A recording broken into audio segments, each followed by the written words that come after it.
تصور کنید جهان در یک قدمی یه جنگ تمام العیاره و درست تو آخرین لحظه همه چیز متوقف میشه. امروز میخوایم دقیقاً بریم سراغ همون لحظه عجیب، وقتی که پرزیدنت ترامپ دستور حمله به ایران رو لغو کرد. یه تصمیمی که همه رو تو شوک فرو برد و این سوال رو گذاشت رو میز. اصلا چی شد؟ دقیقاً همینجا معمای اصلی داستانه. خود ترامپ گفته بود نیروها آماده و مسلح هستن. پس چی شد که تو دقیقه 90 همه چیز رو کنسل کرد؟ این همون سوالیه که قراره با هم جوابش رو پیدا کنیم.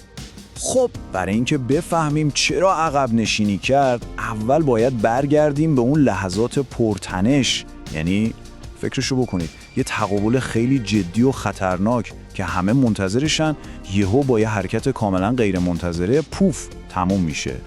همه چیز خیلی سریع اتفاق افتاد. از یه طرف ترامپ به معترضان ایرانی چراغ سبز نشون میداد و قول میداد که حمایت آمریکا تو راهه. از طرف دیگه رژیم ایران داشت با خشونت تمام اعتراضات رو سرکوب میکرد. کل دنیا منتظر بود ببینه آمریکا چی کار میکنه، ولی به جای صدای انفجار یه سکوت کورکننده همه جا رو گرفت. این چرخش 180 درجه‌ای همه رو مات و مبهوت کرد. خب طبیعتاً بعد از این ماجرا کلی سوال تو ذهن همه به وجود اومد. آیا خود ترامپ لحظه آخر دو دل شده بود؟ یا اصلا از اولش داشت بلوف میزد و حالا دستش رو شده بود؟ شاید هم فرمانده‌های ارتش بهش گفته بودن که ببین یه حمله سریع و موفقیت آمیز اصلا امکان پذیر نیست. خلاصه که یه سردرگمی عجیبی همه جا رو گرفته بود. حالا بریم ببینیم این تصمیم توی خود ایران چه واکنش‌هایی به دنبال داشت، چون واقعاً مثل یه بمب صدا کرد و یه شکاف عمیق بین دو گروه کاملاً متفاوت ایجاد کرد. از یه طرف حکومت این عقب نشینی رو گذاشت به حساب ضعف آمریکا. مقاماتش یهو جسورتر شدن و شروع کردن به خطون نشون کشیدن. اما از اون طرف معترضا بودن، کسایی که به حرفای ترامپ امید بسته بودن، حالا حس می‌کردن بهشون خیانت شده، انگار که وسط میدون تنها رهاشون کرده باشن. برای اینکه لحن حکومت رو بهتر درک کنید، به این حرف محسن رضایی دقت کنید. ببینید چی میگه. اون ترامپ رو با هیتلر تو زمستون روسیه مقایسه میکنه. یعنی چی؟ یعنی میخواد بگه ما شکست ناپذیریم و از هیچ جنگی هم نمیترسیم. و حالا بریم به نقطه کاملا مقابل، یعنی معترضها. اینجا چیزی که میبینیم یه حس عمیق خشمه، یه حس سرخوردگی. بهشون گفته شده بود کمک تو راهه، ولی آخرش چی شد؟ هیچی.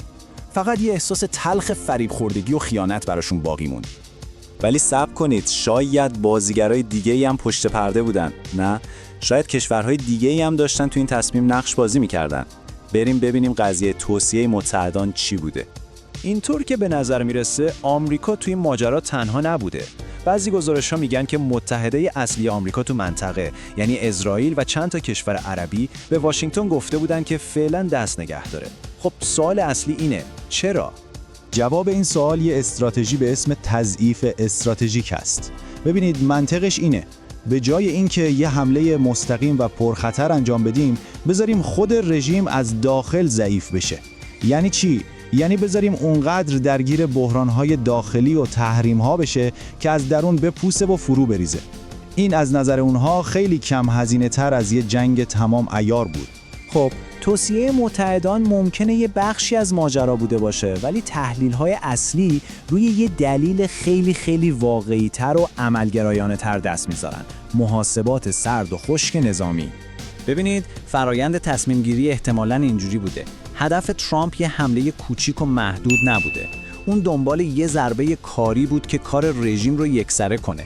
ولی وقتی ژنرال‌ها وضعیت رو بررسی کردن، دیدن که تجهیزات لازم برای همچین پیروزی تضمین شده‌ای رو تو منطقه ندارن. پس تصمیم منطقی چی بود؟ عقب نشینی، چون نمیخواستن وارد یه جنگ طولانی و غیرقابل پیش‌بینی بشن. حالا اون مهرهای گم شده چی بودن؟ خب چند تا چیز خیلی مهم. اول از همه ناو هواپیمابر آبرام لینکن هنوز نرسیده بود. دوماً قدرت آتشی که اون لحظه تو منطقه داشتن برای ضربه قاطع کافی نبود. و سوماً هنوز هماهنگی‌های لوجستیکی مثل سوخت‌رسانی و پشتیبانی با متحدان منطقه‌ای 100% نشده بود. این نقل و قول به نظرم اصل مطلب رو میگه. ترمز این ماجرا ترس نبوده، بلکه محاسبه بوده. منطقشون این بود که یه حمله‌ای که نتونه کار رو تموم کنه، فقط بحران رو جهانی میکنه و اوضاع رو از اینی که هست بدتر میکنه. از دید ترامپ یه حمله ناموفق خیلی فاجعه بارتر از اصلا حمله نکردن بود. خب حالا که این تصمیم گرفته شد، ایران با چه آینده‌ای روبرو بود؟ در واقع 2 تا مسیر خیلی متفاوت و البته ترسناک پیش روی ایران قرار گرفت. این 2 تا سناریو هر دوتاشون واقعا نگران کنندن. سناریوی اول مدل کره شمالی. یعنی چی؟ یعنی سرکوب اونقدر شدید میشه که مردم ساکت میشن و ایران تبدیل به یک کشور کاملا منزوی با یه حکومت سرکوبگر میشه. سناریوی دوم مدل سوریه. یعنی مردم که دیگه چیزی برای از دست دادن ندارن، اسلحه به دست میگیرن و کشور وارد یه جنگ داخلی وحشتناک میشه.